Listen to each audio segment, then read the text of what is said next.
Welcome back, guys. So recently, my guest was going to come on. I knew she was going to come on this Friday, and she's a star on a reality show. So I went and binge watched the whole thing in the last 2 days, and I am super excited. If you guys have ever had that feeling when you watch it, you can't stop watching each additional episode. So I have a ton of questions, and I'm very excited to have my guest today. She's a real estate agent with the Oppenheim Group. She has sold over $100 million worth of sales. She's also on Selling the OC on Netflix. Please welcome Miss Alexandra Rose. How you doing today, Alexandra? I'm amazing. Thank you, Michael, for having me. I really appreciate it. Listen, I've been watching you for the last 8 hours. Oh. Just nonstop. Like we went through the whole thing. It's been your homework. Yeah, I did a ton of homework, and you and I talked before, and this was pretty amazing. So first question I have to ask is, when it comes to this, I would imagine with the Oppenheim Group being so successful with the first show that they had selling on Sunset, right? Mm-hmm. When you go to try out to do this, it must be extremely competitive. Like, what was that like? Just being able to get a job with people like this that are already, so notable in the real estate industry. Right. So I actually met Jason, my broker, in Miami of 2020, like December 2020. And while I was in Miami, he was at the one hotel where I was at. And I was actually working at a different real estate agency then, but when I saw him, I decided to go up to him and give him my business card. Because you recognize him from the Netflix show. I recognized him, and I recognized the cast members that were there with him, and I went up to him and I said, my name's Alexandra Rose. I'm a real estate agent in Orange County. And, I'd love to work for you. And he didn't take me seriously. Yeah. He brushed me off. He was actually kind of rude. And to this day, he jokes about it. But Mary Fitzgerald, the girl that's on Selling Sunset, was really nice. And she said, email him, gave me his email him in 3 days when he's back from vacation. And so I did. And then I ended up meeting him like that week. And I was the first one ever hired at the Oppenheim Group in Orange County. Okay. And I didn't even know he was opening up an office in OC until, he reached back out to me, or when he responded to me. So it was kind of meant to be. Okay. In a sense. So when you go to work for him, you have no idea that you guys are going to do a reality show at this point. No, I had no clue. No clue. I just wanted to work for him because I think he's amazing, and his marketing and his brand is just unlike any other real estate brand in the world. So.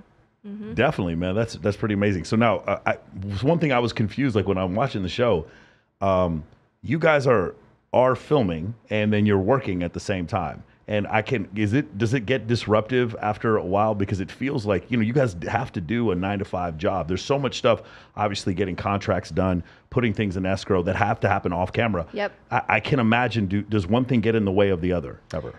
No, I don't think so. I think that I definitely manage my time very well. And while we're filming, especially in the office, I can still work and do my own thing. It's just going to be on camera. Yeah. So it doesn't get in the way at all, in my opinion, unless you let it get in the way. Right. So, and I wasn't focused on drama like most of the cast was. Yes. I was very focused on drama. This is an interesting sentence. We're going to come back to it in a little bit. Yes. Yeah, I was very just business driven and all about making money. So I, was talking to clients while we were filming. I was working while we were filming. You and Jarvis were killers, man. Yeah. I mean, I'm watching the show and it felt like there were 2 shows happening at the same time. Yeah. It almost feels like when you have an ensemble cast on a TV show and then there's like 2 characters that are off somewhere else. That's what it felt like. You guys were just like running through, 20, 30, 40, $1 million listings. Yes. Over and over again. And like there was a part where I didn't remember Jarvis being in the office for like 3 or 4 episodes, right? Right. And it just felt like you guys were just out showing, listings the whole time. Now, for a lot of my audience, one thing that may be confusing to them is that there's 2 positions for a real estate agent. You have a listing agent, and then what's the other one? A buying agent. A buying agent. Yes. And so when you say double end the thing, that's when the listing agent and the buying agent were both part of the Oppenheim Group, or the listing agent and the buying agent were the same person? Same person. Okay, how does that work? So like, let's say I have a listing, like I have a listing in Laguna Beach. Yeah. And a buyer comes through and they don't have an agent and they want to work directly with me, and we end up closing escrow. I represented them, the buyers, and I represented the owners of the house. Okay. So usually when that happens, you make more commission. Mm-hmm. And that's the best way, to sell houses. Is the commission the same on both ends? So when I hear 3% commission, is the listing agent getting 3% and the buying agent getting 3%? It's typically where I'm at. It's 5% when you sign a listing. Yeah. It's usually 5%, so 2.5 on the listing and then 2.5 on the buy. Got it. Okay. Yeah, and then you usually have an agreement in the listing agreement that if you close both sides, you'll make 4%. Or Okay, got it. 3.5%, or the whole 5% if you're lucky. Okay. Beautiful. Yeah, because I mean, they went into that, but there wasn't a lot of exposition. I didn't really understand why everybody was cheering. Because he was saying it was almost like twice as much for the listing if you had both sides in the office, but that makes a lot of sense. Yeah, it could be. Is there a certain type of training for one side versus the other? Like, is somebody almost always a listing agent, or someone almost always a buying agent? It depends on the person. Yeah. Some people work better with buyers, some others with listings. Like I work much better with having listings, and when you have listings, you get more leads. Like when you do an open house. And you get calls from buyers. So this buyer doesn't fit this listing, but he might fit a different listing. Yeah, then you take that client and you help them, find another house. Got it. Because the houses don't move, but you might find a bunch of different buyers. Yes. That makes sense. Yep. That's awesome. Very cool.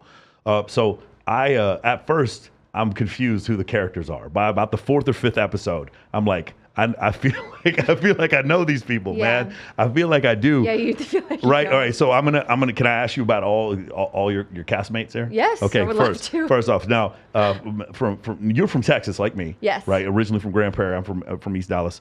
Jarvis is from Alabama. Yeah. I didn't grasp that initially when I heard her talk, but then later on she mentioned she's from Alabama. Can you talk about Jarvis? Jarvis and I have known each other for a few years. We actually knew each other before she joined the Oppenheim Group. Our girlfriend introduced us, and she was working at a law firm before she got into real estate. And then when she joined the Oppenheim Group, she asked if we could work together.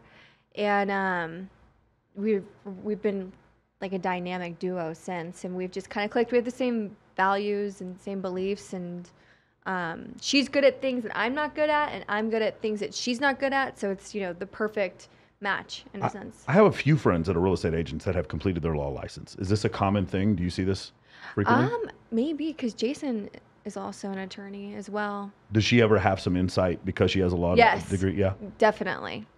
Yeah. Things that I'm clueless about, she's very knowledgeable. So she was an associate at one firm and just decided to pivot into real estate? Yep. That whole thing where I forgot who insulted her in front of Polly insulted her in front of her fiance. Oh, yeah. She called her the C word. Yeah, how was that? By the way, you guys are more than welcome to cuss as much as you want on the show. Don't even worry about it. What was that like, man? I'm just trying to think. Okay, so let me explain to you like the dichotomy for me, right? I've been on 3 reality shows, but I don't really watch a ton of them. Nikki Gathray, who's a buddy of mine, he was like, dude, you got to check this out. So I went and checked it out, and I was very happy with it. I actually have known Kayla Cardone for like 5 years. So oh, you have? Yeah, You've known her? Okay. Yeah, I've known her for a while. So I'm messaging her, and we're going back, and she's like, okay, you got to watch it. I was like, okay, I'll watch it. So I watched the show, and of course, like it's not like I think reality TV show is bad. It's good. It's just I know I'm going to get sucked into this thing, and I did. I got sucked in exactly the way I was supposed to get sucked in is how I got sucked in. So I'm watching this and I'm thinking about it from the perspective. I'm a retired U.S. military officer, right? I was a captain. So, there'd be lieutenants and there'd be NCOs and there'd be airmen in my unit. And I might be in charge of some of them. But this is one thing I noticed is that the Oppenheim twins were never part of the drama because they were the boss. Yes. Right? And then so where I worked, there was such a strategic hierarchy. If 2 people at the bottom had a problem, so for instance, if somebody came to me and was like, hey, I have a problem with Sarah, I'd be like, that's funny. You need to go fucking talk to Sarah right now. That's how we would always handle it. Mm-hmm. No one's ever going to talk behind each other's back because it's a military unit. You know what I'm saying? It just mission morale and discipline. And so when I'm sitting there watching this, there were several points where I was like, just go talk to that motherfucker. Please, just go talk to him. And it felt like there was so much miscommunication. Mm-hmm. You guys remember the end of Romeo and Juliet? They end up killing themselves because they just didn't talk at the end, right? There's so many tragedies. There's so much drama that happens because people don't communicate. And it felt like half the show was a game of telephone that the characters were all playing with each other and misinterpreting what other people would say. Right. And then people would switch allegiances from episode to episode. So I got to ask you, so what is the stress of that? So now Jarvis had the situation where they've insulted her in front of her fiance. Did she have an issue with that afterwards? Yes. Yeah? Yeah. And the tension and the drama was much more intense than what was shown on film. Really? Oh my God. Yeah. I mean, it was terrible. Polly has treated Jarvis so badly. Is Polly Scottish? She's English. Okay. Yeah. Because there's a few words she says that sound Scottish. Yeah. Yeah. Yeah, it was very intense. Yeah. The whole filming process. But even being with them like outside of filming, it's just terrible. Can I ask you, were there situations where they wanted you guys to save it for because I do this all the time. I'll have people come here and they want to have a conversation with them. I'm like, hey man, let's save it for the podcast. Were there situations where you guys had that happen before where you were going to hash something out, but they wanted to make sure you kept it on camera? No. No? No, everything happened naturally. Everything's authentic. Yeah.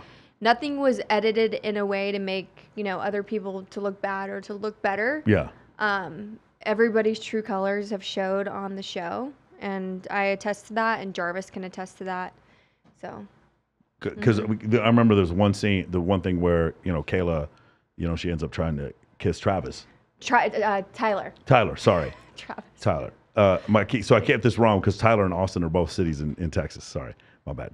So tries to kiss Tyler, but that happened off camera. And then correct. And then so when it happens, I remember when it happened, I was like, did I miss an episode? Do I got to go back? Yeah, no. But it was off camera. Right. It happened before we started filming, I believe. Really? I think. I don't know. The entire show before the. Actually, no. I think that maybe they didn't get it on camera. Okay. Or maybe they did and they didn't show it because. Got it. I don't know. But I wasn't there when it happened. I'm curious. Did anything weird happen so for you understand the spouses of the characters on the show, right? They're now getting an insight to their spouse that they wouldn't normally get. Yep. And for those of you who haven't watched the show, I mean, watch it. For those of you who haven't, like, you can still understand from an evolutionary psychology standpoint. Just imagine if you had a spouse that was on a TV show, and while they're on the TV show, all of a sudden you get to see the inner workings, because people do have a work wife, right? You could almost say that Tyler and Alex Hall they were like a work wife, right? Even though they weren't sleeping together. Was there any tension that happened because of that? Because it felt like that when I watched Austin and his wife. It felt like Austin and his wife felt a little bit of tension. It was like, why don't you invite me on these outings? Right. I don't know, but I've never seen Tyler's wife before. Yeah. I know she's a famous actress. Okay. But I'm assuming there is a lot of drama going on since the show because of his behavior. It's very inappropriate. I mean, if my husband were to do that on camera, I'd divorce him. Like, you mean talking about with the nose thing? With the nosy and the snuggling. Like, you just don't do that with married men. That's just, like, not okay. Right? Don't you agree? I mean, there was a point where they're all on the beach, and I was like, in my mind, I was trying to remember which ones were married. Yeah. I was like trying to remember. I was like, wait, is this one married? Them.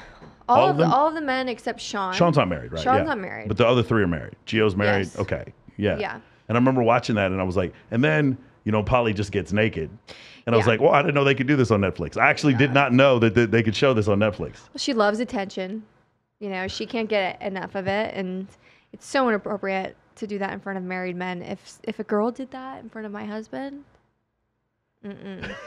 it's disgusting. It's rude. Yeah, this is it's crazy. So I was gonna skip ahead here, but what happens? You've had obviously an amount of time has happened since the 8th episode. Right. You guys go to work together every day still? Well, I don't see them in the office very often. Okay. So you just have different hours now. Well, there's no hours. You go in whenever you want. When I see the 11 of you sitting in the office at the same time, what is going on there? Is this an all call? Do you guys have like a Monday meeting where everybody? No. We're all independent contractors, so we can go to the office whenever we want, and we can leave whenever we want. We make our own schedule. We're all on commission. Yeah. So the harder you work, the more money you'll make. Yeah. So you could do real estate at home if you want. I personally like going in the office because it makes me feel like I'm actually working harder. I kind of get depressed when I'm at home. Yeah. So. The views in Orange County are freaking incredible. Yeah. It's the only place, if I didn't live here in Vegas, I would probably. Yeah. Some of your the shots they did during the golden hour. Yeah. It felt like half your show was filmed between 5 and 7 p.m. It was crazy how almost every shot was like this perfect golden hour shot with the light coming off the beach. It was crazy. Was that planned, or it just ended up being that way? When was it? Well, I guess it was. I mean, we did a lot of filming like later on in the day. Yeah. For the most part. Yeah. Because we did so many scenes. Yeah. So but we would film like. I can't imagine. I can't imagine how much got thrown on the floor. 11 to 6 p.m. So we had all day, And there's so much footage that was never even aired. Right. I mean, we did so much. Do you have any crazy stories that didn't get aired? Yeah, but I don't want to talk about it. All right. Okay, here we go. So now we talked about Jarvis. Gio. What do you think about Gio? Gio seemed like a go-getter also. Yeah, Gio's awesome. He's a actual realtor. Yeah. And he sells real estate like a badass. Bro, I feel like I'm part of a wrestling vignette. Do you know what I'm saying? I feel like The Rock is about to come in this, you know what I'm saying? This show felt like I was watching Stone Cold Steve Austin and The Rock about talking shit to each other backstage. That's what it felt like when I was watching it. It was great. Anyway, keep going. Yeah, he's awesome. He's a great real estate agent. He's got a lovely wife. You know, he's not about the drama. Yeah. He's just an overall nice guy. Yeah. Great guy to be around. Very supportive. Very. He's very confident. Very confident. Yeah. But overall, like, he wants everyone to succeed. Yeah. You know, he's very happy whenever people close deals. Yeah, that was the thing. When you understand the way, and I understand the show probably did this on purpose, but he came off very confident. Yes. Like to an extraordinary level of confidence in the beginning.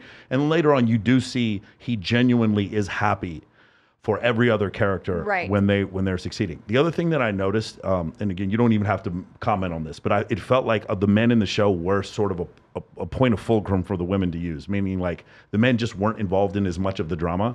It kind of this seemed like a very much female-led show where there were just four men who happened to all look like male models that were running on the beach and throwing footballs and had, you know, that were all tatted up, that were just running around with perfect six-pack abs.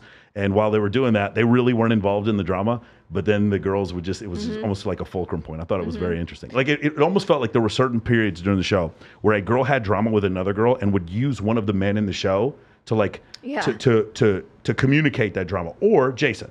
Or the one of the twins. They would use the men on the show to almost be like, I'm not going to talk directly to this person. Right. Yeah. Well, I think girls are more drama than men.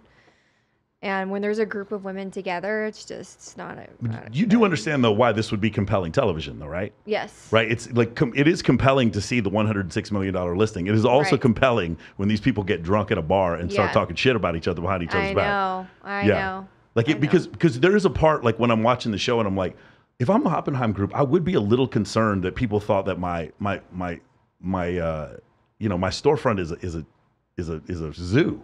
You know, but at the same time, the level of popularity, I'm sure people in Orange County are kicking the door in trying to get you guys to work with you people because of the popularity from the show and the trade-off. I'm sure the popularity probably helps a ton, you know? Definitely. Yeah. I'm sure with you, since the show aired, from a P&L standpoint, from a business standpoint, has it affected you? Yeah, I mean, I'm getting calls left and right. Yeah. People that want to list, people that are looking to purchase, you know. Ever outside of Orange County or always just in Orange County? OC, maybe sometimes LA County, just depends. Yeah. San Bernardino County. Yeah. Just that vicinity. Yeah. So, yeah. And I mean, it just aired, so I can only imagine like in the next few months. For sure. And I've gotten like a lot of past clients when I first started real estate reach out. Yeah. Say, oh my God, I just saw you on Netflix. Yeah. They're just jealous. Keep working hard. Don't forget me. I was one of your first clients. They're so just cute. jealous is like one of the most common spoken phrases on this entire show. Yep. Don't worry about them. They're just jealous. Yep. There's a lot of lessons there. Yep. This is so great. Okay, I'm gonna keep going down. The twins. What did one of them have the responsibility for? Because it's hard for me. I could tell which was which half the time. One of them had the responsibility for Orange County, and the other one for Los Angeles. No. How did it work? No, I mean they would switch all the time. Well, Jason's usually in the office in Orange County. I don't really see Brett often. Jason's the guy. Yeah. He's my broker. He's the one I call whenever I need advice, whenever I need help. Can you explain broker for those who don't understand real estate at all? He is not a real estate agent like in the traditional sense like everyone else in the office is.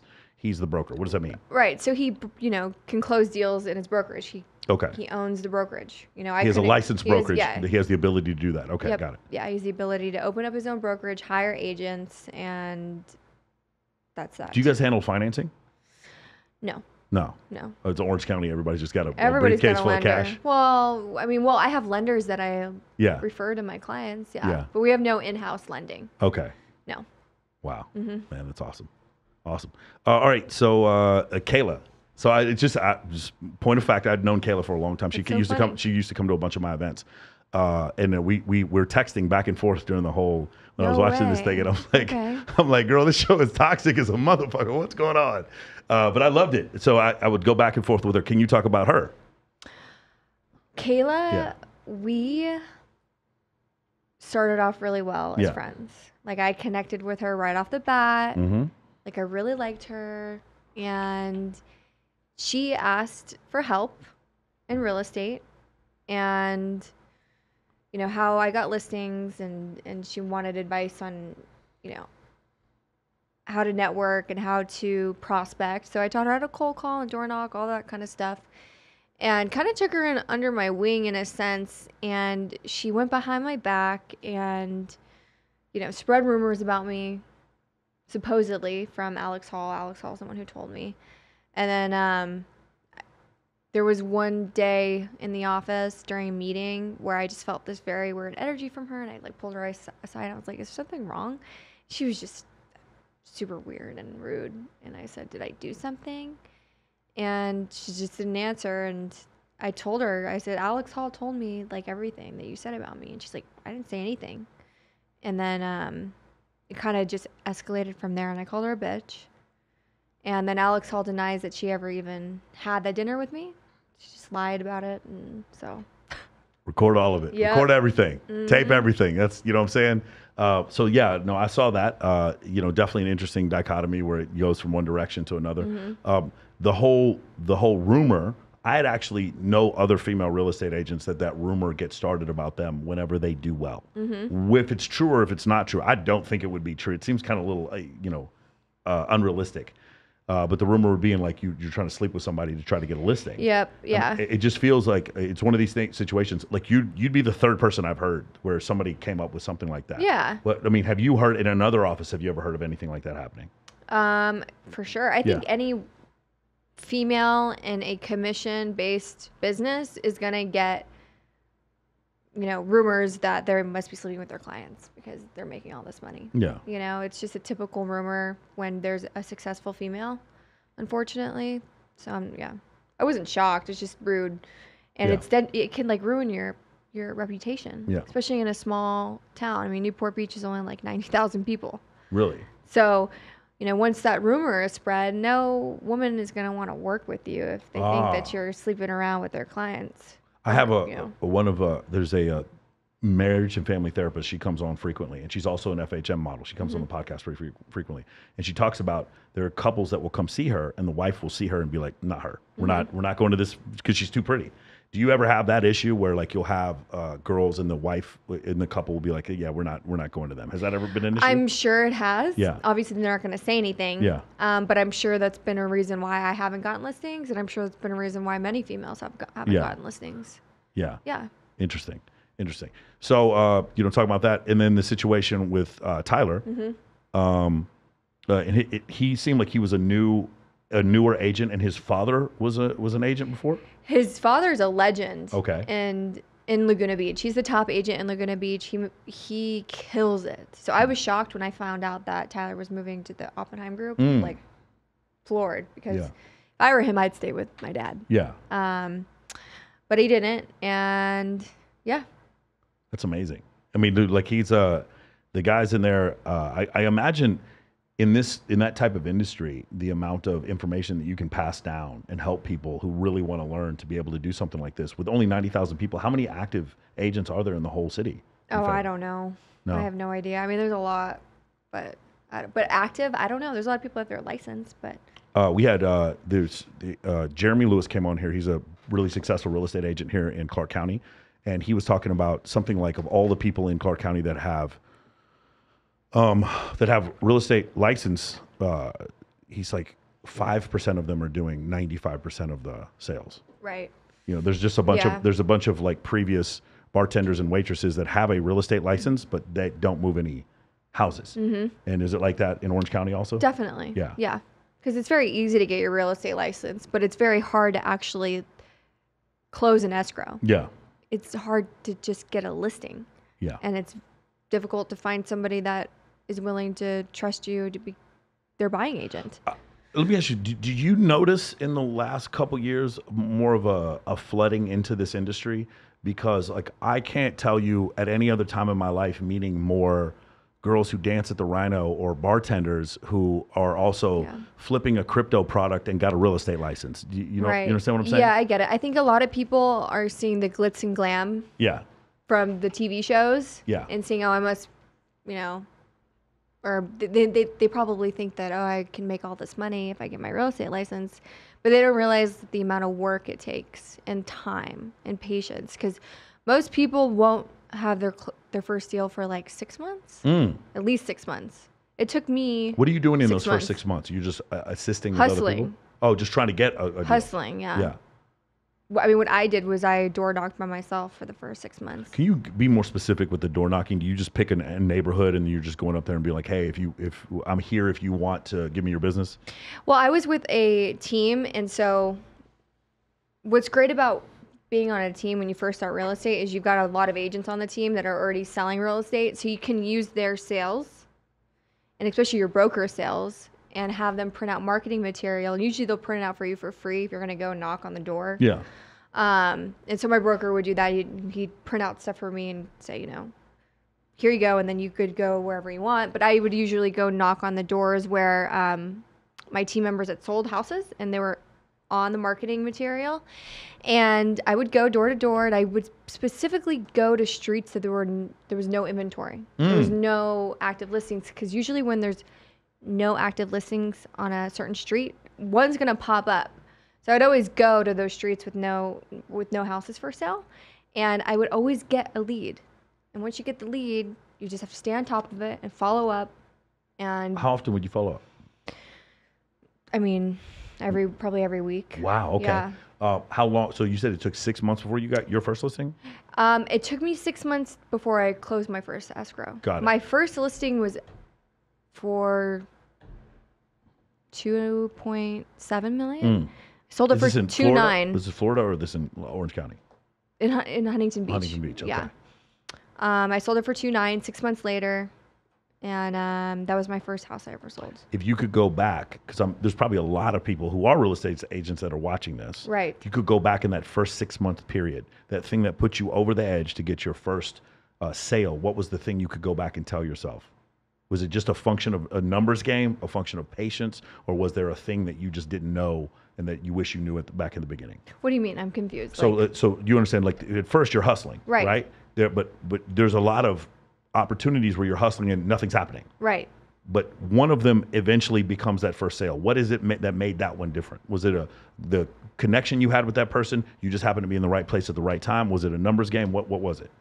I think it was a numbers game. Okay. You just kept going, and you finally found the right one. Yep. Because for every 100 no's you get, you're going to get one yes. So you're talking about 100 to 1. That's the ratio that people see. This is the thing. Like, I'm sure a lot of people who want to sell real estate, they don't know that. So 100 to 1 would be a 100 ratio. to 1. Like, you might knock on 100 doors or call 100 people, but you're most likely going to get one lead. And then you just have to keep following up with that lead.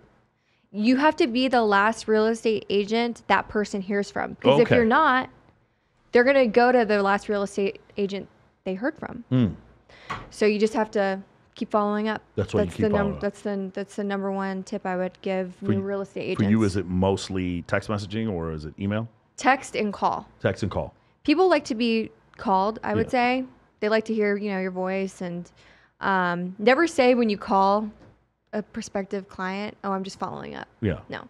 You have to act like you're actually interested in like how their life is going, how their, work is going, and then like ask them, what are your thoughts on, the real estate market? Yeah. Stuff like that. Incredible. You have to be very personal. Incredible. You have to act like their friend. There's so much. I mean, you understand. There's a lot of people, like you said before. I think that they have the wrong idea about this. They're just kind of getting into it. Yeah. I just couldn't believe how many people I knew that were just getting into real estate. Yeah. And then you ask them how many houses they sold, and it was like 0. Right. And then when you actually talk to the people who are really accomplished at this, well, here's another question: how many houses, if you were going to say over a 12-month period, how many closings would you have gotten in the last 12 months? Yeah. At least 10. 10. Yeah. Okay, so you might go a month without having a close. Yes. So that also seems additionally stressful. Yeah, well, when you're in the luxury market, you're not going to close as many as like if you're working with like $200,000, $300,000, $400,000 homes. So the luxury market's much more difficult. Yeah. And there's a lot of competition. So no one's just going to give you their $20 million listing. Yeah. You know, it's very hard. Housing prices go up, housing prices go down. Which one is a better market for you as a real estate agent? You can sell in any market as a real estate agent as long as you work hard. Yeah. Because I know a lot of people would think it would be better if the housing market goes up, but then you think about it when it goes down, people want to get out of their investment. Yeah. Yeah. Well, the thing about when the market goes up is there's going to be less inventory and it's going to be harder for you to get listings. Got it. So it just depends, you know? Got it. But a real estate agent can work or can sell in any market. You can. So like I said before, I felt like there were two shows going on. One was you and Jarvis, and the other one was kind of led by Alex Hall and her crew. Yes. What can you talk about Alex Hall? It felt like she had this like leadership quality where she would start talking and everybody would just sit around and listen. Yeah, she's a leader, Yeah. which I think is amazing, and it's a great characteristic to have, but she's used it in such a bad way, and she uses it to bully and to manipulate other people into thinking what she thinks, and people follow along with her.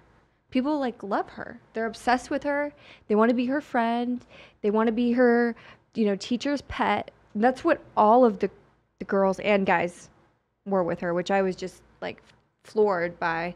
But she uses her power and her energy that she gives off in a very bad way. Is this what, I know it's going to sound naive, but is this what it's like selling real estate? Like people are... Oh, yeah. People are nasty. I would imagine you don't have 4 male models in most real estate agencies. Right. I would imagine. Yeah. Okay. There was a point, like I am a heterosexual man. There's a go back and watch the show. There's a point where Austin walks into a couple of rooms and you're like, what the fuck? What the fuck is this, dude? This is ridiculous, bro. Like, don't tell me I'm making this up, right? Yeah. There's a couple of points where like Tyler's walking, like throwing a football, and I'm like, this is an Abercrombie commercial. What is this? Right. This I is know. crazy. I know. Well, I imagine that part isn't common. And then the rest of all the women on the show are just like perfectly put together. I have to imagine like there's some serious hair and makeup going on with this show, because Kayla had like the most creative things coming off her head. Sometimes like it'd be one thing one day, and then the next, like she'd do the OTF stuff, and it would just be like a completely different look. Same thing. There was sometimes with Polly where she would be doing an interview, and I was like, look completely different. You know? So I mean, is that like a big part of it? Well, we had to do all of our own hair and makeup. Really? Yeah. Other than like the confessionals. Yes. They did that. They provided that. But other than that, it was all up to us. Wow. Yeah. So, I mean, I spent so much money on hair and makeup and clothes. Wow. Like an obscene amount. And they would come meet you there. Like you would have your hair and makeup people come meet you there before you did you call them testimonials? I would go like to the dry bar. Okay. And then I would get my makeup done by various different people, depending on who was available. And then I would just shop online. This is the best show I've ever seen, where they like use the golden hour, and you can tell like people have the bluest eyes or the greenest eyes you've ever seen, like because they're like looking directly into the sun setting over the Pacific Ocean, right? And it's just like you're sitting, and they're just like blah right in their face, and have like the bluest eyes you've ever seen. And this show uses that so much. I feel like it's the most colorfully vibrant show I've ever seen on Netflix. Yeah, it's great. It's very well produced. Yeah, and production was amazing, and there was like 100 people on set. Yeah. The cameras are like $1 million cameras, each of them. Oh, you're shooting with like Alexas and they're like $1 million cameras. Okay. And there's like 20, 30 of them roaming around. I have to ask you, you guys are not wearing lavaliers. I checked. So you have boom mics above you? Yes. Okay.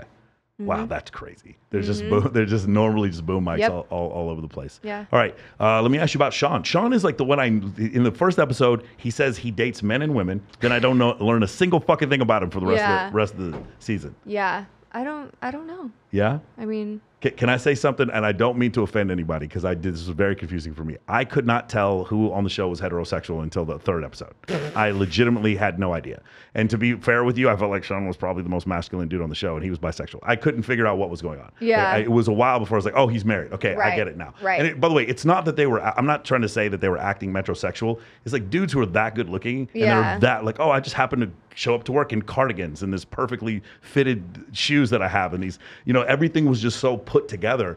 You know what I'm saying? And I was in the military for 7 years. We were not that put together. We were not, Yeah. And I just I watched the show, and I just remember watching that thing and being like, man, but he's the only one I just didn't learn anything about, really. Yeah, it's unfortunate. I mean, he's a great guy. He's always been a supporter and a fan of mine, and very, very nice guy. Yeah. Couldn't say anything but good things about him. Yeah.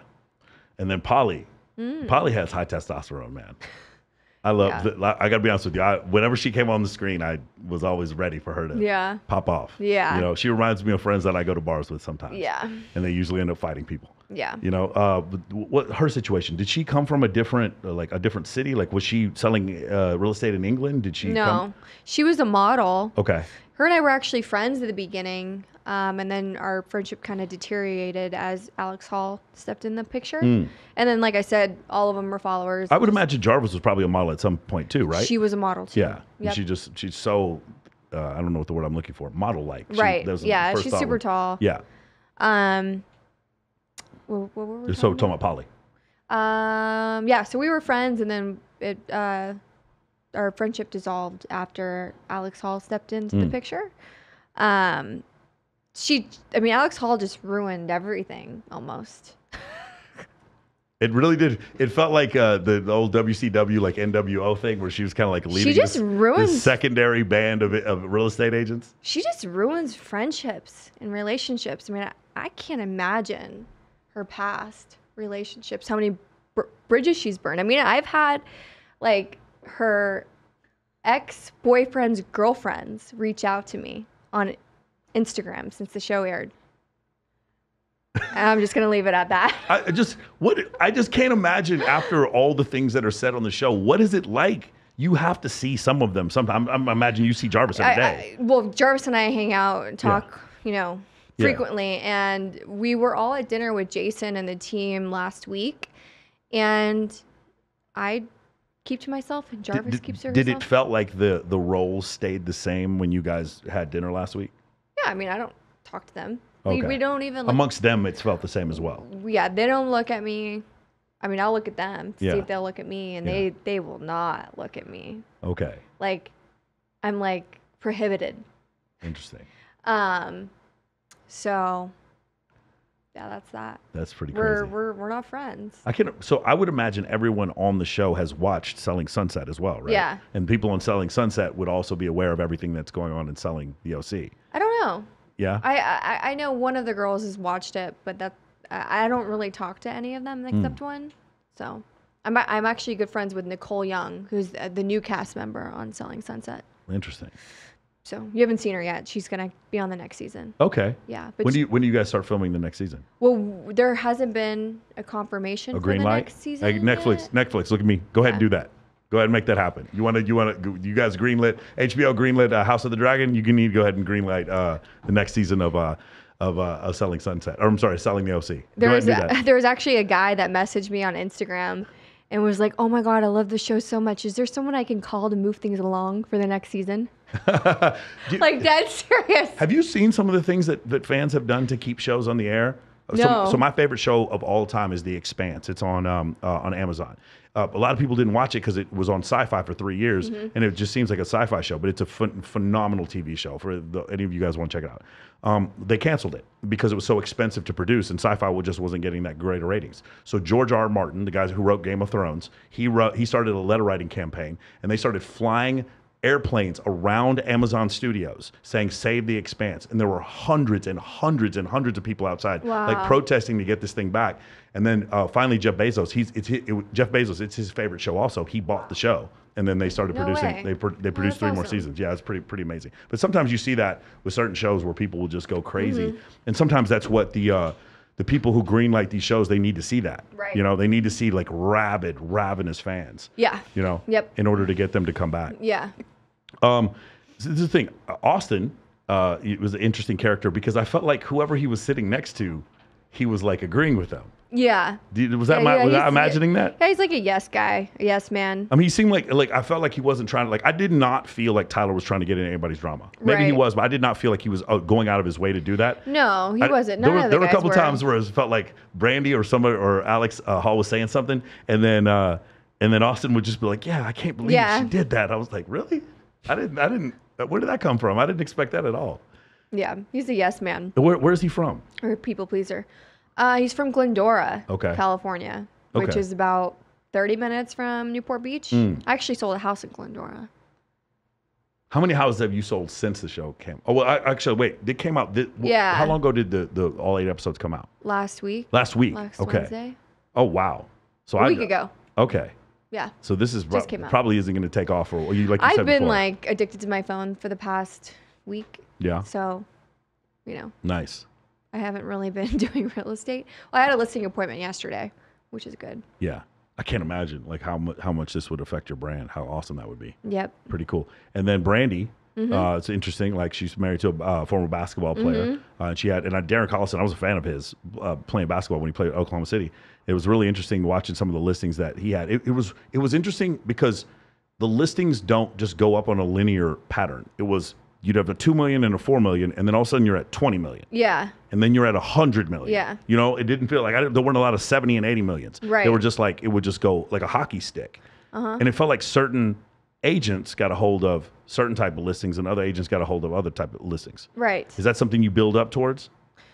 What do you mean? Like for you guys to get that $20 million listing that you sell at the end, this is something you build up over time. You said your first my one, God. your first one was 2 million. Yeah. Well, I initially door knocked on the house with Jarvis. It was her first week starting real estate, and I was teaching her how to door knock. And so the first week I brought her, we went to that house and met the handyman. Handyman told us that, you know, the owner's definitely thinking of selling, but he has an agent. But I didn't, you know, stop from there. I ended up finding the owner's phone number, and I called him. And he's like, thanks, but no thanks. I already have an agent. I'm going to use him when I decide to sell. Yeah. But I probably texted him at least like 50 times, called 50. him 100, and he said, okay, fine. Well, you called him 100 times? Yeah, over the course of our relationship. So this is why I think people need to hear this. Yes. Again, this is a realistic component to something that feels like fantasy. Yeah. Right? And the fantasy is you all drive you Porsches, right? You have perfect hair. You're all like perfectly manicured. You show up for work at 11 a.m. and then you have, you know, you go out drinking and then houses are just sold and hundreds of thousands of dollars go into your bank account. Right. You just said you text a dude 50 times and called him 100 times. Yes. So few people, I think, recognize that that's part of this. Yep, and you have to. And he told Jason the only reason why we're getting this listing is because Alexandra Rose was persistent enough, and she bugged the hell out of me, and I'm scared for any buyer that comes through this listing. So you have to be like that because clients are going to want to work with real estate agents that bug the hell out of them because they know that that's how you're going to work with other potential buyers. Yeah. They don't want to see some lazy person that calls them like every once in a while. They want someone that they know is never going to give up and it's not going to take no for an answer. And that's who they're going to want to sell their $20 million house. Yeah. They want someone with hunger, with drive. And I think that relates to a lot of like older successful people. They like to see younger, hungry people because they used to be like that. And they want to help people like that. Yeah. So. Yeah, when you are successful at something, you again, when I was an instructor in the military, I would recognize that in other navigators, other officers. It was something that you would rather spend your time with that person. Yeah, right? hustlers recognize hustlers. Yeah. And they want to work with hustlers. Beautiful. The first episode, I didn't even see Lauren. The second episode, all of a sudden, there's this like Asian girl, and I'm like, where does she come from? She's just a follower. Is that what? That's what it is. Yeah. She's an agent there, right? Yeah. Yeah. Yeah. She's just a follower. I didn't understand. I was like, poof. Who is? There was so many times. Here's the funny thing about the show. So here's the funny thing about the show. There is lots of exposition in the show where two people are having a conversation about a thing that happened earlier that you might naturally not necessarily have that conversation, but there's cameras around. And then there were so many places where there was an exposition, and I'm like, did I miss something? And I have to kind of go back. Like for instance, the snub where Alex Hall apparently does not hug Gio's wife. I watched it the first time and I was like, something awkward just happened, but I don't know what it is. And then 3 episodes later, it's like, do you remember when you snubbed my wife? And I was like, oh, I think I remember when that shit happened. And then they showed it and I was like, okay, now I remember. And it's really interesting because the Netflix they have to tell a story also, right? And so it was very interesting because if the whole thing was every minute of your life for 6 months, right? A lot of it wouldn't even make sense, right? You know, so they have to tell certain parts of the story. So I thought that part was really interesting that they did it like that. The other thing I want to ask you about is one thing I didn't understand is you would have agents at a listing, and then you would just call another agent over. Is it common? Do almost all the time you have multiple agents on a listing, or was that something for the show for like exposition? You mean like when Gio came over? When Gio came over, there was a point where Kayla came over. There was a point where Brandy came over. There was like the different parts of the show where you would have different people just show up. Well, it does happen, not frequently. Yeah. It's usually like if that agent has a potential buyer, which can happen. Yeah. So yeah, it happens in real life. But I mean, we normally wouldn't have like those kind of conversations. So that's also one of the reasons why you got all would be in the same room together, is because, hey, I have a potential buyer for this and this and this. Yep. And the potential buyer may be with an agent that you don't get along with. Right. That probably happens a lot also. Yeah. Yeah. But business is business. Right. So. That's interesting. That's another like interesting dichotomy in the show. Cool. I felt like the main point of the show was a bit of miscommunication. Like there were several points where people would just run with something, or they'd have an argument and one side wasn't listening at all. Okay. Right. Yeah. Did you feel that? Like it felt like a lot of it would have been a much less interesting show. However, it felt like there were several points where people could have just been like, "Hey, man, let's take this over here and let's talk about this." Yeah, I know. And it didn't happen. No, it was just drama and just cattiness, and people interpreted things, in different ways, and took things that you said in a completely different way, and just lashed out and just aggressive. People were very aggressive. Yeah, there was a lot of lashing out. Yeah. I like to say this to my clients of like, when you avoid confrontation, you create conflict. Yeah, and I mean, I usually avoid confrontation. Yeah. I try my best. I don't like confrontation at all. Yeah, it's hard, man, because like if you there was a lot of passive aggressive behavior on the show. Yeah. I would say that's probably the main ingredient of the show was passive aggressive behavior. Yeah. Hall and Polly are extremely aggressive people, and so is Brandy. Very aggressive. There was some aggressive point. There was some snapping. Yeah. And I am not an aggressive person. Yeah. So I'm direct, but I'm not going to yell and scream at you. Yeah, there was another thing. I felt like there was so many different communication styles. Yeah. Some people were really good real estate agents without being extroverts. Right. And some people were really good real estate agents while being introverts. Mm-hmm. And so, I thought that was different. And so maybe the way they would handle something would be different from one person opposed to another. Yep. Yeah, I would say I'm a introvert real estate agent. I don't like to yell and scream and like be around like 100 people. Yeah. I will say this. So the Abraham Lincoln thing. Were you just playing around, or did you know? So that was the first day we were filming. Yeah. The very first day. And I was very nervous, and it was freezing outside. Yeah. It was really cold. And you just say things. My client had a pen collection, and he had one of Abraham Lincoln's pens. Yeah. And I stupidly, I don't even know why I said it, but I asked if Abraham Lincoln was the first president, and clearly he's not. No. He's the 16th. Correct.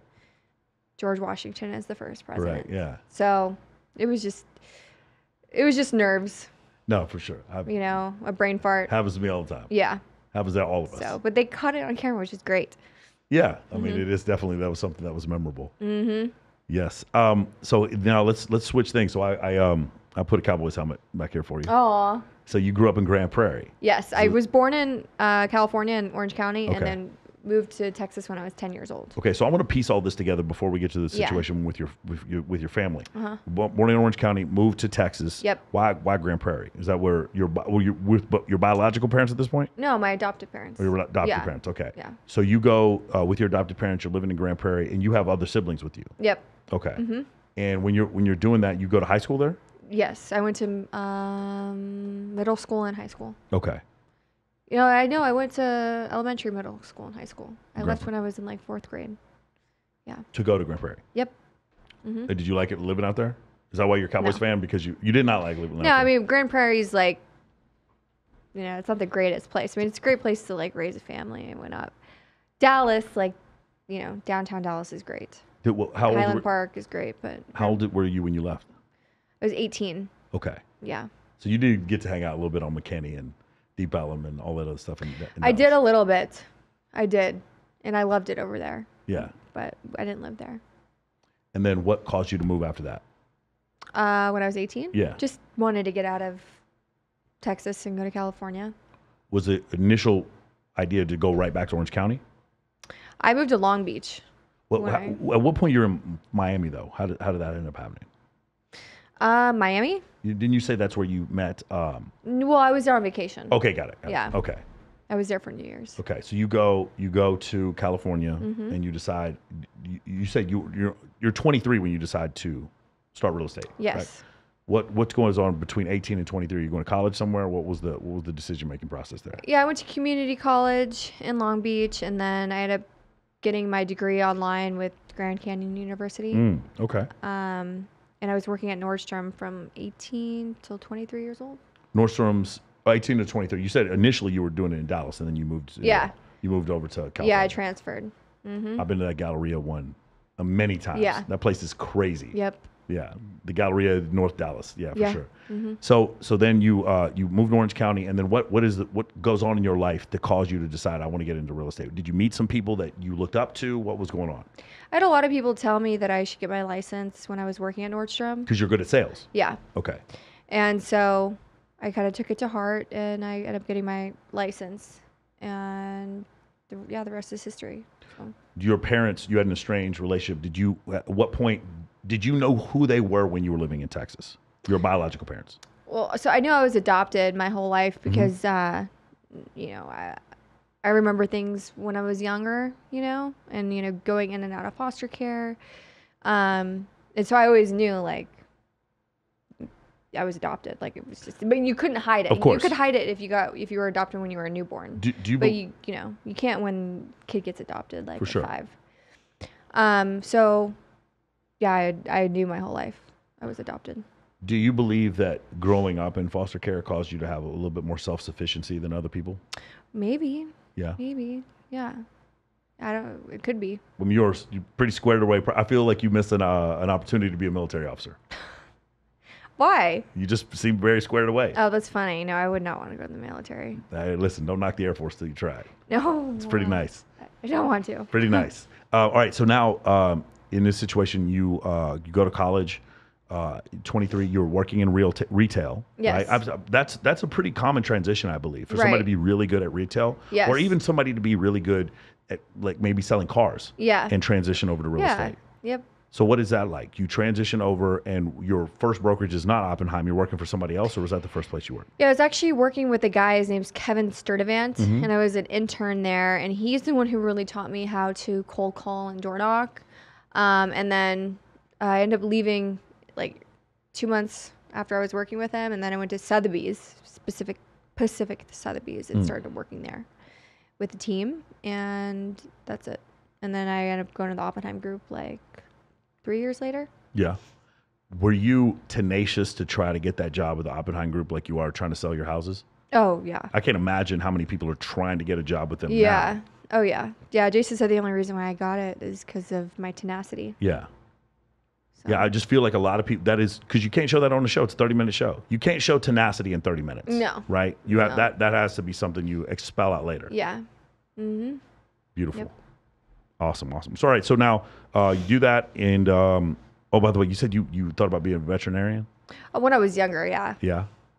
It was just a silly dream. It's not a silly dream. There's a lot of people. It's harder to get into vet school than it is to get into medical school. Oh, yeah. Yeah, a lot of people want that gig. Yeah, I love animals. I love pets and dogs and cats and stuff. So. And you mentioned, unfortunately, you would have been an Aggie. That's. Yeah, I wanted to go to Texas A&M. Really? It's a great school, yeah. God, I've never heard anybody on my show would ever say I wanted to go to Texas. I'm a Longhorn. Oh, okay. If you haven't figured that out. UT Austin. Yeah.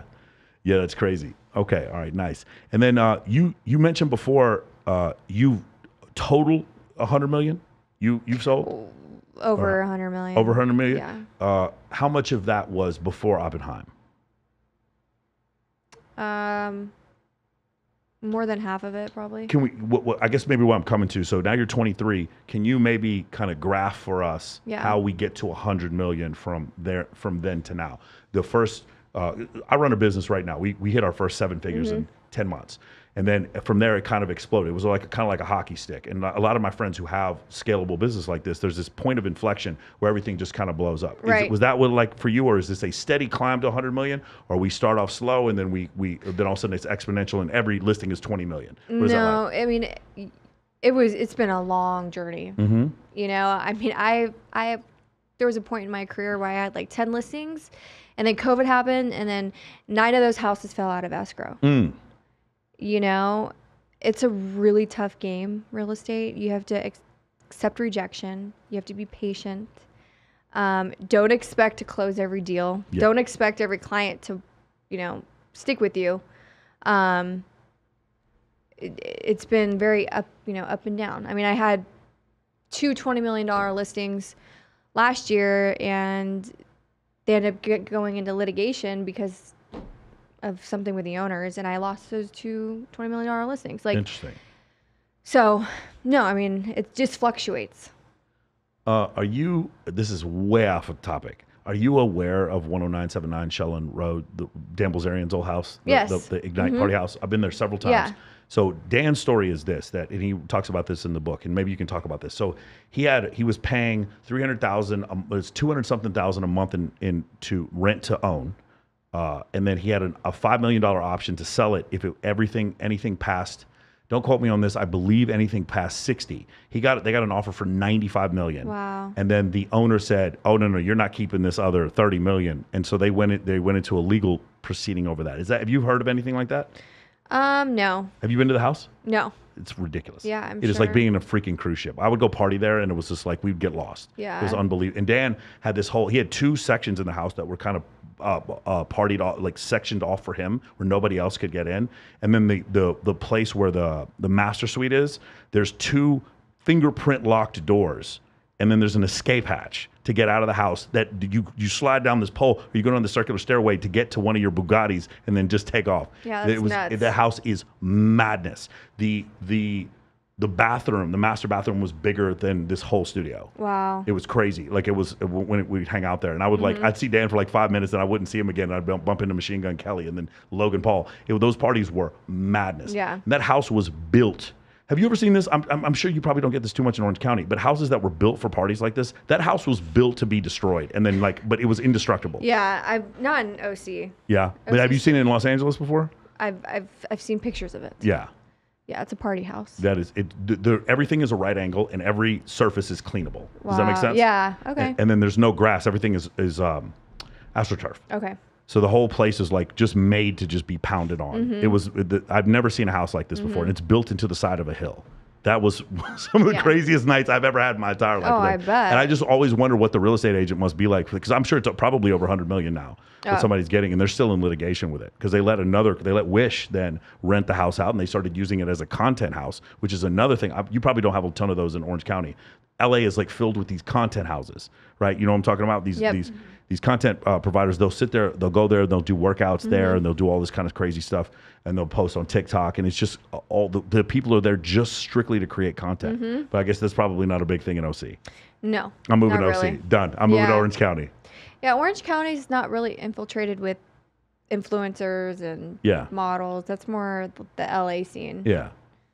People are very business focused. Yeah. In Orange County, like CEOs and business owners. You have a very different political demographic there too. Yeah, it's like very, very different. Yeah. Yeah, 100%.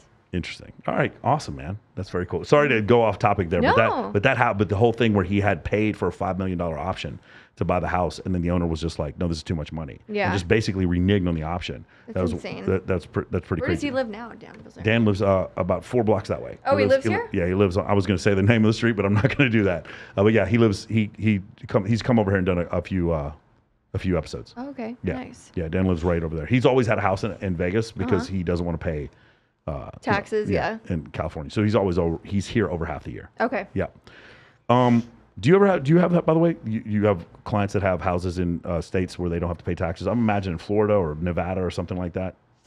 Yeah. Spend most of their time somewhere else. Yeah, and the vacation home is in Orange County. Yeah, actually, the client that bought our $20 million listing spends half the year in Nevada. Yeah. In Incline Village, and then half the year in California. When you think about that much money, we're talking about if you make $1 million a year, that's $130 million, and that number is going up. Isn't it about 13% is what they're paying? That it doesn't seem like a lot. You're like, oh, those people are rich. Who cares, man? When you're talking about like if your income is $4 million and you're paying $520 million in taxes or $520,000 in taxes, that's enough money to get you to move. You know, that's why so many people move out here. Yep. All right, so Then let's get to the main thing that that you revealed in episode 6, where you talk about seeing these were your biological parents that you saw that were homeless, just your mom. Well, I saw both of them at different times. Both of them different times, and you saw them actually homeless. Yes. Now, how? I mean, what you coming out of a grocery store? Like, what is happening where you recognize your mom, homeless, your biological mom, homeless somewhere in Orange County? How does that work? Well, I was visiting California. This was before I moved out to California, and I was with my aunt, and she knows where, her sister hangs out. So you are still close with your biological aunt. I ended up meeting my biological aunt when I was 18 because I found her on Facebook when I was 16, and I ended up finding her, and then we were just talking for 2 years before I turned 18, and then came out here, or came out to California.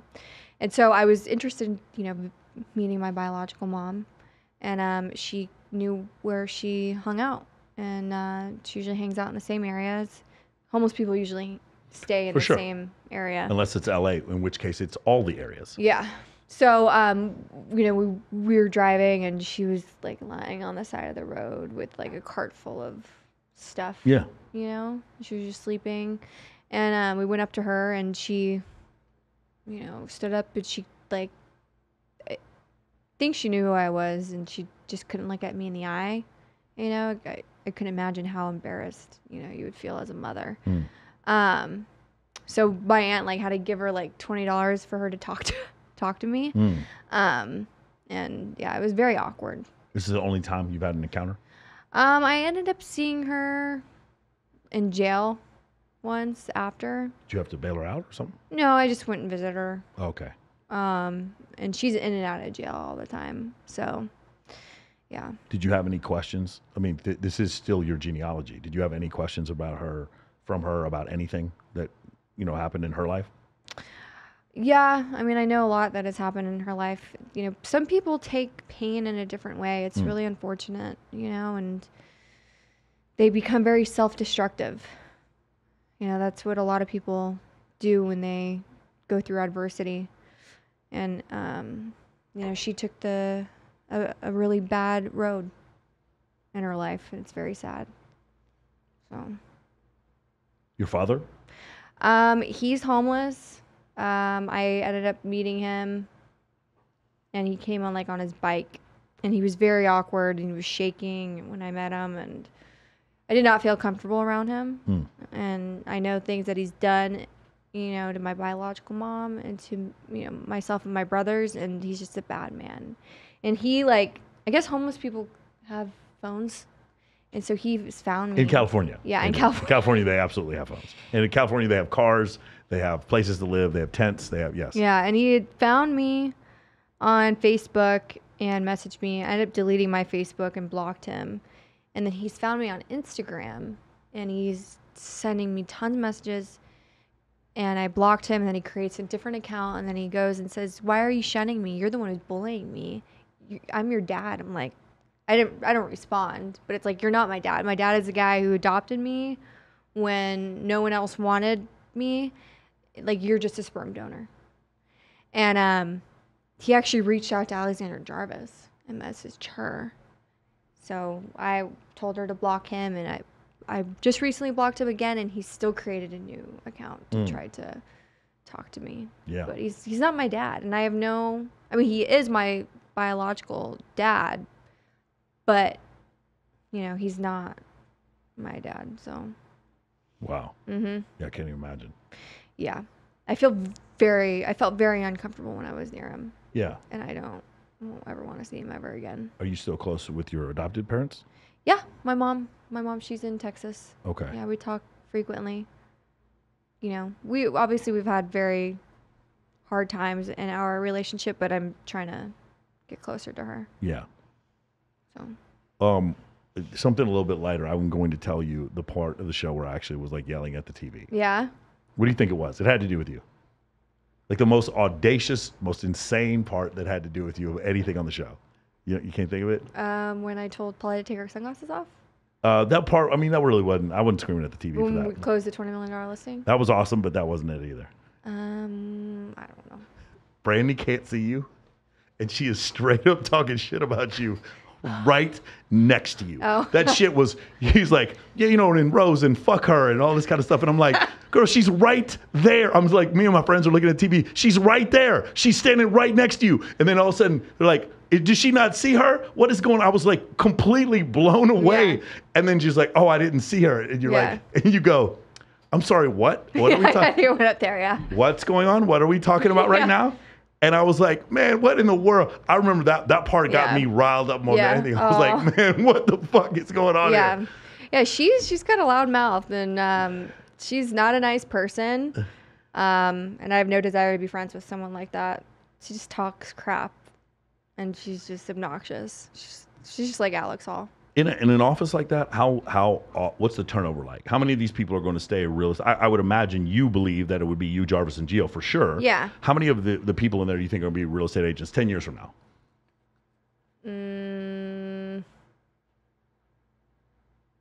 I think half. Half of them? Yeah, half of them. Yeah. Yeah. Yeah, we'll see. I don't know. Only time will tell. Well, I just talked to Netflix. They're going to greenlight the show, so we'll find out here pretty soon. Really? No, I didn't. How did you get? How great would that be? Yeah. What do you have planned in the future? Do you just want to do season 2? You're just trying to sell real estate? Is there anything else you're doing? You trying to write a book, a blog, a podcast, anything else like that? My main focus is real estate right now. Yeah. If we get a season 2, great. If we don't really care. I would definitely like to write a book one of these days.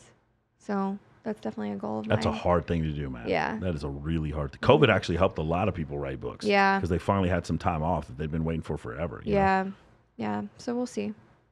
Do you think that the show, so, there's the theory, it's the Heisenberg uncertainty principle. People, remember Heisenberg from Breaking Bad, right? Basically, the idea in quantum mechanics is if I observe a system, then I change what's going on in the system. I cannot know the position and velocity. I'm going way too technical right now. I have a background in physics. Do you believe the people observing you on the show caused the people on the show to change their behavior? Say that again. So you understand there would be a normal real estate office in a vacuum in Orange County. Mm-hmm. This one, however, has a bunch of extremely expensive cameras going around. Yes. Everyone is, on point, hair and makeup. The dudes are wearing the dudes never rolled in there with fucking slippers on and torn up jeans. These guys all look like models every single time, right? So in that whole situation, do you believe that the show changes your behavior?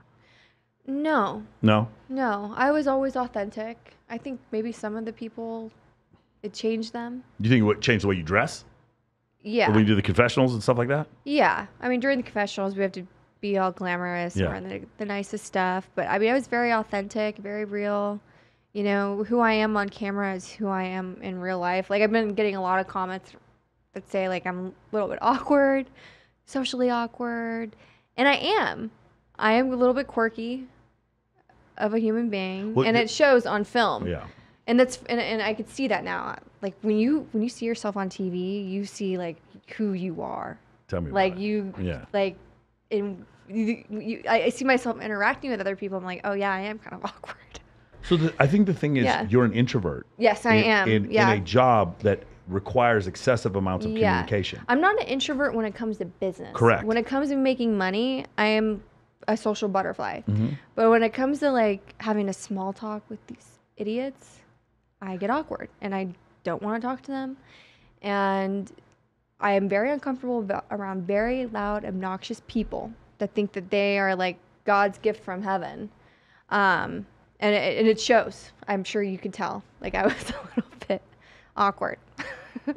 But it's just who I am. I do a self-help coaching course. Okay. And so I have clients that are introverted. And I think to some extent it's awkward, but to some extent, if I know you to be an introvert, then it comes off as genuine. Yes. Right? That is the genuine way that you would communicate. If you were so ostentatious, you were so boisterous, it would come off as being disingenuous. Right. Does that make sense? Yeah. Whereas, like, I don't think that Brandy and Alex Hall have trouble communicating. No. Ever at any point in their life. No. And so that's a little bit different. It's the same thing probably with Kayla. Like, some of the guys seemed a little bit more reserved, Yes. except for Gio. Yeah. Some of the guys seemed a little bit more reserved, and maybe they were introverted. Yeah. I can't. Tyler is very much so introverted. Again, I can't imagine being that good looking. So I have no idea. But, like, these guys are so. They're not that good looking. Huh? They're not. Once Really? you get to know them, they're really really okay. not Tell that me good more about looking. this. I need to know about this. Okay. when you first meet someone and they're attractive, like they're attractive. But Okay. once you get to know them, like, I'm not gonna say anything, but like some of these guys are just stupid. And I do not like stupid people or dumb men. I love smart, intellectual men, and some of them just are not. And so their attraction level just went from like a 10 to like a 1, where I wouldn't even touch them with a 10-foot pole because of how dumb they are.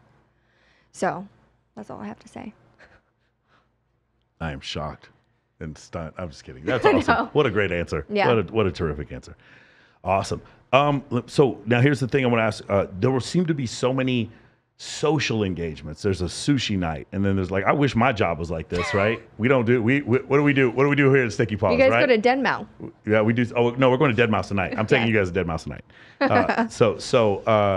You know, every night there was a casino night. Yeah. You know, and then there was all these, and then you bring your significant others, and Yeah. everyone's like, oh, look whose significant I other is know. here. Yeah. Right? Everyone's like looking at each other because you have like a work wife and a work husband, and then all of a Right. sudden the real husband shows up, and it was like, oh, look how, you know, is that person good enough, Yeah. good looking enough to be with this person? And there's all this comparison.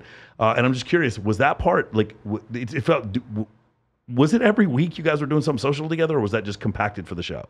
It was every other week. Every other say. week, Yeah. you guys would do something social Yeah. together? We would try. And then there would be alcohol, We'd and attempt. Yeah, we would attempt. we should. Hey, dude, we should.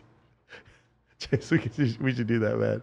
We should have some drinking out here and just film the whole thing, and then me and George get into a shoving match, and I love it. You guys put on the do this. football helmets. Me and we get some Travis quick go facts at going. it. That's for sure, 100%, 100%. That'd be so great. Yeah, I just noticed that there always seemed to be a sushi night. There always seemed to be a, hey, we're all going on a yacht together. When you guys were on that yacht together, I'm like, somebody's about to get clotheslined off this boat. Yeah. And it happened almost, right? Yeah. Yeah. That part was nuts, man. Yeah. To be fair, like when Tyler, when he took sides against you guys, I was kind of surprised. Yeah. I kind of felt like he was going to be like, hey, we both did something wrong. Mm-hmm. Because here's the thing, right? When you watch a TV show, other than Rick and Morty, when you watch a TV show, at the end, the main characters are supposed to learn something. They're supposed to grow as individuals. At the end of the show, it was like Yeah. maximum pettiness. It was. Followed by, we got $20 million sale, bitches. Like, that's what the nuts. show ended up. Like, it's like, no one learned anything. There was no growth whatsoever. The people who were friends are still friends at the end of the show. Oh, yeah. Or what enemies, still enemies. There was no progress. You know, at least at the end of Hamlet, like, people learned a lesson. You know what I'm saying? At Romeo and Juliet. At the end of this show, is like nothing. There was, and I just thought that was really funny. I just thought at the very end of the show, because that's what I thought. I legitimately thought Tyler was going to get down there and be like, hey, you know what? This is a point where we could all come together. Right. Blah, blah, blah. It's like, I was going to say that, but we won't get season 2 if we do that. So fuck all y'all. And let's go ahead and start a brawl. Yeah. That's what it felt like to me. But that was crazy. So let me ask you, so we haven't talked about this at all because your significant other wasn't really something that was broached on the show. Right. Is it difficult for you in the situation before dating, being a real estate agent, having real estate agent hours, dating, and then since you've been on the show, dating? Has that been a difficult thing? Well, no. I mean, I'm in a relationship now, but Did you have one then and you were just keeping it off the show? yes. Well, that sounds like the smartest thing I heard everybody saying the whole time you've been on this shit. Are you kidding me? Yeah. So why was that? Was there a reason that you kept your other significant other off the show? Well, I knew that him and I did not have a future. Okay. So, This is a different person. Yeah, it was just kind of a thing in the moment. Yeah. It wasn't that serious. It was more fun, I Okay. would say. But I didn't see a future with him, and I would never bring someone, on a show with me that I didn't see a future with. That But, makes a lot of sense. yeah, I'm in a relationship now, different relationship. But I broke up with that guy 5 months ago. May? Yeah. A while ago. The person you're with now, you don't have to give me details, but like how did you meet? You met him in Orange County? Is he in the same industry? No, I met him in Beverly Hills, actually. My girlfriend Megan, our friend, brought me to his book signing. I didn't know who he was, but he's a very famous journalist. You might know who he is. I mean, don't put this on Yeah. Okay. camera or on the show. It's Okay. off the record. Okay. Not sure if you know who he is. Yeah. Okay. Yeah, we're in a relationship. So, Okay. Or I could blank it out and make it even more mysterious. If Yeah, you want. you should. Okay. We're gonna keep this in. We're just gonna blank it out. How about Yeah. that? Let's do that. yeah. Nice.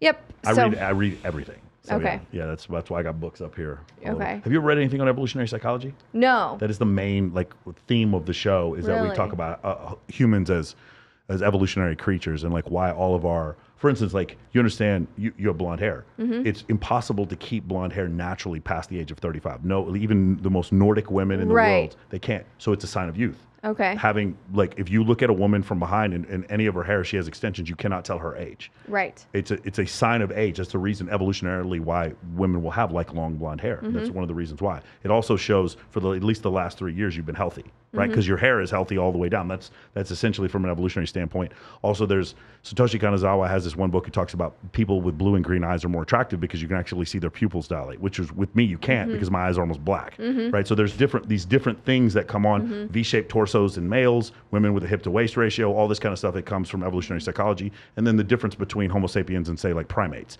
Those are other things that we talk about on the show. One of the main topics we talk about on this show is like traditional monogamy and whether or not you believe that traditional monogamy is something that not necessarily right for you, because most people who want monogamy, they can get monogamy. But do you think in general as a species, do you think that monogamy is a normal state for human beings? I think it's definitely difficult if you're with someone for such a long time. I think each person is going to have the desire to, play with someone else. And I think that's okay as long as, you guys agree that it's okay. Was any of that happening on the show with anybody else? For sure. Yeah. But I don't know 100%, but it's obvious. Okay. That happens. So it's human nature. Yeah. You could be in love with someone and spend the rest of your life with them, but you also want to go, play with someone else on the side. Typically for you right now, would you choose monogamy? Is that what you preferentially would? Yeah, right now, I choose monogamy. Yeah. But I don't know what happens like in the future. Yeah. I mean, it's difficult, right? But I would never ever disrespect my partner and cheat on them. Tell the truth. Yeah. Yeah. But I think it's more men that want to cheat than women, right? For different reasons, yes. Yeah. So men tend to want to cheat because they like to have sex, and women want to cheat because they want to change relationships. Right. About 80% of the time. It's not all the time. It's about 80% of the time that tends to be the case. Yeah, and women cheat with their heart. Men cheat with their dick. Yeah, so that's another thing. So for men, when men cheat, women tend to ask, "Do you love her?" When women cheat, men ask, "Did you fuck him?" And that tends to, by the way, here's a funny thing. When homosexual men cheat, homosexual men ask, "Did you fuck him?" Also. And when lesbian women cheat, lesbian women ask, "Do you love her?" Right. So it goes across sexual preferences as far as the way men and women are set up, because men have 11 or 17 times as much testosterone as women do. And that's the reason why the sexual proclivity is so different. Men don't need to be comfortable to have sex with a woman. If a really attractive woman comes up to a man to have sex, he's just going to be like, yes, this is my job. I'm supposed to do this. This is my job. I have to do this. I'm on earth for this. I'm on earth for this. I don't have any other choice. I have to do this now. Whereas a woman, it's really interesting. So if a man has a long-term partner, he will choose short-term sexual partners in some cases that are below his long-term partner. Women are the opposite. Women generally, when they can choose a short-term sexual partner, they're picking Brad Pitt. Right. They're picking way better looking guys. Exactly. This is why the bartender and the male stripper end up being the person they cheat. Exactly. Like I can't sleep with someone unless I have a very deep connection with them. So it is right. You are right. You have to. Women have to cheat for love. Yeah, they don't have to, but you're right. For most, it's about 80% of the time. That's unless correct. She's in generality. Very sexual. Yes. Welcome to Las Vegas, by the way. If you haven't been here very long, there's a lot of that going on here. Yeah. Yeah. Yeah. So very interesting. Do you know anything about the real estate market in Las Vegas? Real estate market here? I know that it's booming. Yeah. People from California are moving here, and it's a great place to live. So I can't imagine if they increase state income tax in California, which they're proposing to do. I would imagine even more people are going to move here. Yeah, more people are going to move, which is fine. More listings. Yep. Yeah. It's amazing. Yeah, you guys make money in any market. Yep. And there's always going to be those very, very wealthy people that have more money than God that want to live in Orange County. Oh, they all seem to be living in Orange County. Yep. Yeah. That's amazing. And then for you, are there the $20 million deal that you closed at the end of the show? Have you closed any more? You obviously closed some more since then, several more since then. Do you have any favorites? Do you have any ones where you came from behind? You're like, there's no way I'm going to close this one, and I got it anyway. Other than $20 million listing? Yeah, for sure. Yeah. Definitely. There was one in Glendora. I sold for almost 5 million, and we were like $2 million overpriced. That was really difficult. I mean, every transaction is so hard. No transaction is easy. Like, you're really lucky if there's an easy transaction. So the stick-to-itiveness, the Yeah. persistence is probably the most important thing. yeah, and you learn from every transaction. There's always different problems, and there's always different questions and different answers, and you learn through every transaction. Do you think so? Like somebody who probably sells the 2-bedroom, 2-bathroom out here in Summerlin, who's used to doing that. If you try to put them in a luxury real estate market, they would have some trouble just because there's be some adjustment. Do you think that going back the other way would also be some adjustment, or do you think it's just significantly easier? Well, you mean if I were to start selling like $200,000-$300,000 houses? Well, I'd have to, work harder to get more listings.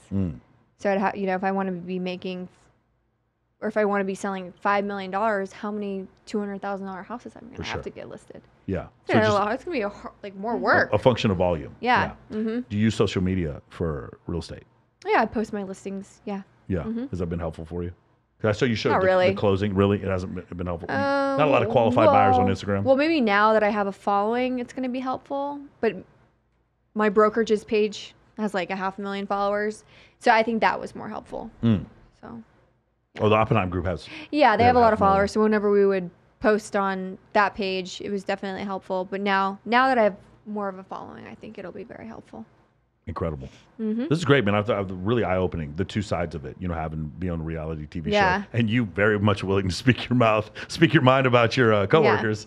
It was pretty amazing. The working for Jason, what is that like? Like, I can't imagine from his standpoint being there and there's just like, hey, guess what? Nuclear bomb just exploded today that you have to fucking deal with. You ready for this? Yeah. What is that like for him every day? Does he find it to be stressful? I imagine net, he is making a lot of money from this, obviously from the exposure. But the other part of it, where it's like most bosses do not want that level of cantankerousness in their office. Right. Jason is very oblivious to the drama. He's a guy. He's just focused on his business, and he doesn't really take things very seriously when it comes to drama. He's very business oriented. He's very ethical. He's very trustworthy. I think he's such an amazing broker. He does not get in the drama, like at all. Yeah. So, and if there is, he sets the record straight and straightens people out, and he's a great boss. What did he think after he watched all the episodes? Have you talked to him? He loves it. Yeah. Thinks it's great. Yeah, he says it's a 9 out of 10. That's beautiful. Yeah, and he's like, you, Rose, you are going to get the most listings out of everybody from the show. Interesting. Yeah. I could definitely see that. Mm-hmm. Awesome. Anything else you got coming up? Tomorrow we're going to go see Duran Duran. Okay. Yep. Beautiful. Yep. And we might have a project. If you... What? The project, the Alta Vista. Huh? Oh, yeah. Oh, yeah, there's a house down the street from where she lives that's under construction that I'm going to cold call and try to get the listing. Oh, okay. Yeah. How does that work in Nevada? No. Laguna. Got it. Okay. No, that works. And then you would have to have a separate license to sell in Nevada. Or would you just refer the business to a broker here? Typically, you would just refer it unless you have your license in that state. But that house we're talking about is in Orange County. Okay, got it. Yeah. About to go cold call them, is that what you said? Yep. Yeah. Man, I just filmed that.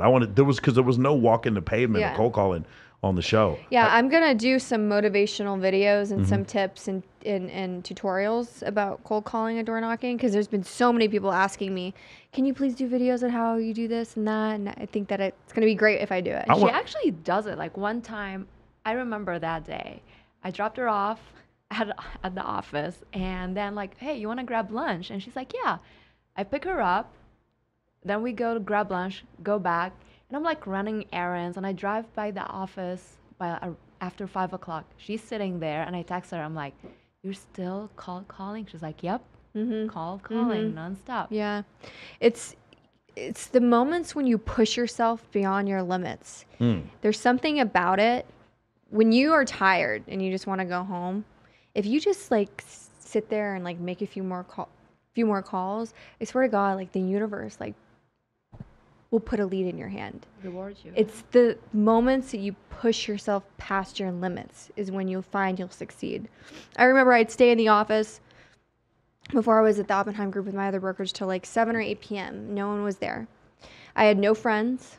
I had no boyfriend. I worked the hardest that I ever worked in my entire life. And I remember the very last call I made, the guy said, no, I'm not looking for anything, thanks. But he ended up texting me the next day and said, hey, I'm looking for this income property in this area. Can you find me one? I ended up sending him properties, and he literally bought a house that day, all cash. So you just never know who's going to pick up the phone, especially when it's a little bit later. People are going to answer the phone, and they're going to be very inspired by what you're doing, especially people with money. And I think it's the moments that when humans push themselves beyond their limits is when they become successful. There's something about it. It's like God or the universe rewarding you in a sense. Absolutely. Wow, man. That's moving.